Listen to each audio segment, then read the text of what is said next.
Hi, this is Doug Whedon at thewalledgarden.net. Let's talk about the 5 rules for handling disputable matters. You remember that we were talking about disputable matters, and what that means is the personal application of the truth that God has led us into.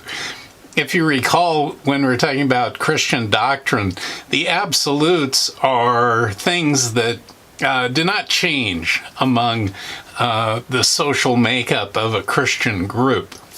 But when it comes to the application of those truths, whether it's something that is minor or it's something that is a significant practice in one's life, those applications can be wide and varied and not necessarily applicable into the life of another person. For instance, if you talk about, the scriptures say, do not lie. It's a prohibition in our lives. Well, that's one of the absolutes.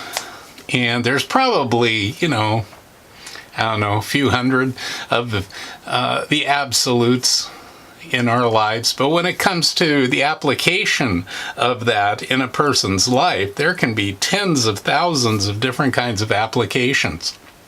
And so, if we're all told not to lie, God may say to me, Doug, the thing that I want to work on in your life is that you not exaggerate a story, for instance.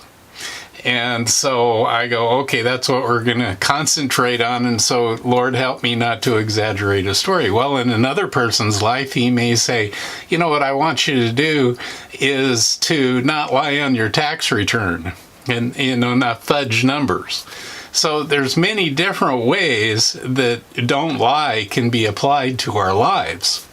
And God will identify the thing, the actual customized application for each person's life. And we need to be obedient to that, to prioritize how that's going to be in our lives. And so when you're looking at a group, when you're looking at a church, local church group, there's all these variations of how disputable matters can be handled and practiced among us. And it can cause problems because individuals often feel like everyone should be practicing the way that I'm practicing things. And in the scriptures, we're told that's not true at all. Each of us need to be concentrating on God and what He wants us to do with our lives. And so in Romans 14, we find 5 rules for handling these disputable matters.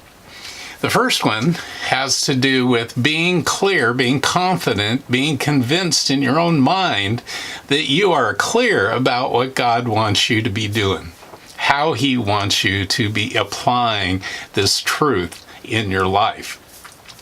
Typically, people aren't clear about that. They're not convinced. They're not real confident about how God wants them to be living their life. They just generally say, well, it's an ethical kind of way I'm living and I'm trying to do the best I can. That's not what we're talking about here.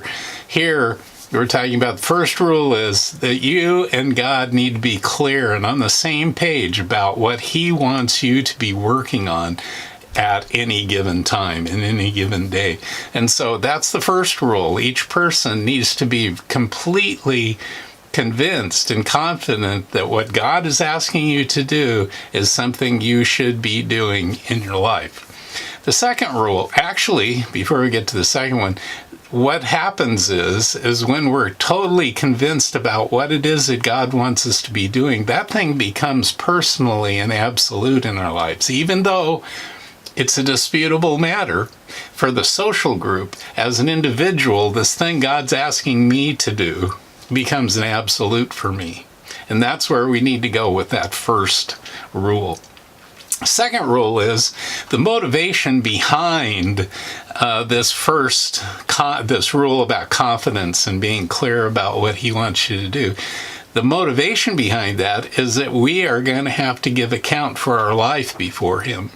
we are going to have to stand before him, and he's, going to have questions. And he goes, why did you live this way in your life? And you're going to need to be able to come to him and say, we worked this out together, that this is what you wanted me to do. And he goes, yeah, you're right. Or you don't want to come before him and say, I was just trying to do the best I can, and I was pretty busy about everything, and I took my best shot. That's not a good response on the day of judgment, you see.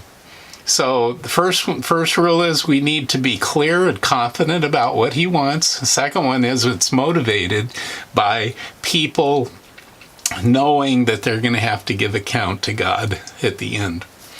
The third rule, it has to do with people becoming in the social group, becoming oppositional or antagonistic against the way that God is leading you to apply the truth in your life. And they may come to you and say, I don't even get how that even works. They're kind of aggressive. Some people feel like they've been anointed as being the spiritual police of the local group, which isn't true. That's not a gift. And there's just kind of an uncomfortableness in this oppositional kind of place where people come to you and say, I think you're really sinning in this. And you need to, Rule 3 says you need to not just let that go. You need to sit down and explain to them how God has brought you to the place of this practice.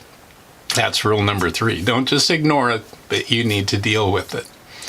Number 4, the rule 4 says when you give this explanation, it needs to be done with peace and with an idea of mutual edification, meaning try not to, get all upset about it and just have an interaction that's pleasant. That's the goal.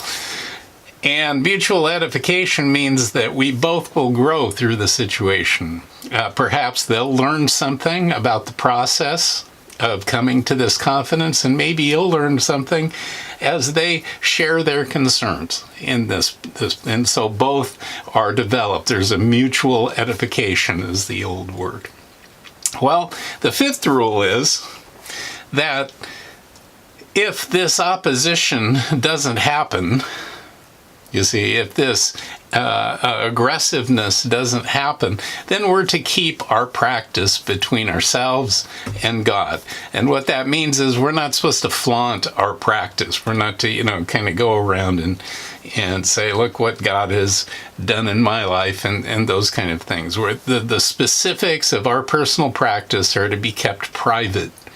If we're going to encourage anyone in the situation, we need to encourage them to intimately get involved with God so that they might experience the same thing. That's where our sharing becomes, not the sharing of where He has brought us.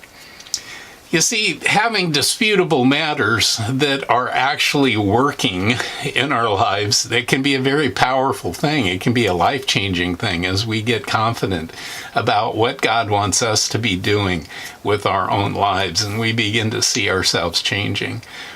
In that process, in the local church, it can become upsetting when the spiritual police come around, and kind of corner you.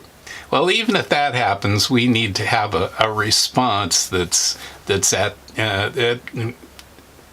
trying our best to be at peace and have mutual edification. But they may not accept that, and so, if you're in that kind of picture, forgiveness may be in order.